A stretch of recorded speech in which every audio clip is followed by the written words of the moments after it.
is a shithole. And I mean that literally. They have reported problems of human excrement because the homeless situation is so bad there. And Pelosi is pushing policies that's been making it worse and worse. People are leaving California faster than any other state. And it's because these woke policies are making it unlivable. Well, that's what liberalism does, and the democratic governance, in terms of their philosophical beliefs, is what you are left with is any liberal state, Connecticut included. You have the rich, rich, and you have the poor, poor, and the middle class gets the hell out of Dodge. So you have Westport in Connecticut, and then you have Bridgeport. They're Yeah, both that's ports, but believe me, they're not on the same ocean. no, they're very different places. And it is amazing because you bring up Connecticut. Connecticut's got a gubernatorial race this year, and the political ads have already started. And Ned Lamont, the incumbent Democrat, has been airing commercials saying, "Well, we brought everybody together. We Mm-hmm. have we've fixed the deficit that we had. We now have a budget surplus." And the fact of the matter is, both state houses and the governor mansion in Connecticut are all controlled by the Democrats. They haven't listened to the Republicans at all, so they haven't brought anybody together. And the surplus that the budget is now showing has nothing to do with Lamont's policies. It's because the state of Connecticut, as well as other democratically run states, were bailed out in the American Rescue Plan. Well, it was an American bribery plan, basically covering for the inadequacies of liberal governorships around the country. But there you go. They couldn't run a gas station, liberals, but they're amazingly great at rigging things, aren't they? Um, Yes, it, Looking at the political landscape as well, we talked about this before, but I think increasingly we're seeing Trump fatigue. Sununu, the governor of New Hampshire, was making a joke at some GOP gathering, saying that Trump's not crazy enough to be committed, but he is. If he was ever in a mental hospital, he ain't getting out. There was a joke, but as you read further into the article, basically saying behind the scenes, people are yeah, not as more enamored, and polls are showing a shift. So you never know. Things do not stay static. I'm not so sure he's a shoo-in. no, more and more Republicans are saying they don't want Trump to run. Uh, I can't blame them. He's so divisive. But you're also seeing more of these Republicans coalesce against, not against, behind Ron DeSantis. Yeah, I think he's the So one.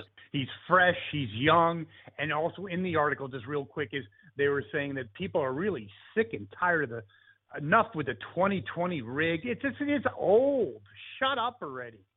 And by the way, even if yes, there was inconsistencies, we can go over that till the cows come home. But the bottom line, because of Trump's screw-ups and his inability to keep his shit together, he's the one who made it close. Forget about if it was rigged or not. It never should have been that close to go over. now, Trump cannot get out of his own way. I said this during the 2020 election that the only person that could beat Trump was Trump, and he did it. And he He did it. Yes. alienated people. And You I cannot really you think cannot I really think that. Go ahead. Sorry. you cannot expect to win a national election when you are alienating your voters. And he made the same mistake that the Democrats are making now. The Democrats are kowtowing to the far left because they think that's their base. Well, Trump was all about his followers and the Trump movement. But the fact of the matter is, every national election is decided by Independent. independents, not the people on the fringe. Yes, but with his ego, he could not prevent himself or help himself from just naturally gravitating for the people, the sycophants that love him, and that's what. And I think even towards the end, he actually started losing it. The first debate, I mean, you could have gotten a straitjacket. Yeah, I mean, I don't completely blame him because he was the first president in history that had both parties lined up against him from the Agreed. minute that he announced. They came after him with both barrels, making up, things like the Steele dossier, fake impeachments. This has to the job of president is stressful enough that, it's been said over and over again. Take a picture of any president on his inauguration day and take a picture of him the day he leaves office. He looks 30 years older. I think Trump, for all his bravado, is still a human being, and he, like you said, the day he came down the escalator, all this, he's a racist, and then they had the marches against him, and without any, there's no there. It was all emotionally based, which isn't so far from what most Democrats and liberals do. And yeah, he never had a fair shake, but in the end, he did it to himself. Speaking of doing it to yourself, in New York, some interesting developments, correct, Dr. Lotkin? Yes, Lieutenant Governor Brian Benjamin, he hasn't even been in office all that long. He was appointed lieutenant governor when the lieutenant governor took over for Andrew Cuomo as governor. Well, he's been arrested and indicted on bribery charges. True intellect. Now, in all fairness, the bribery charges do not stem from his time as lieutenant governor. It's from a previous campaign. So they appointed somebody with a history of criminal activity.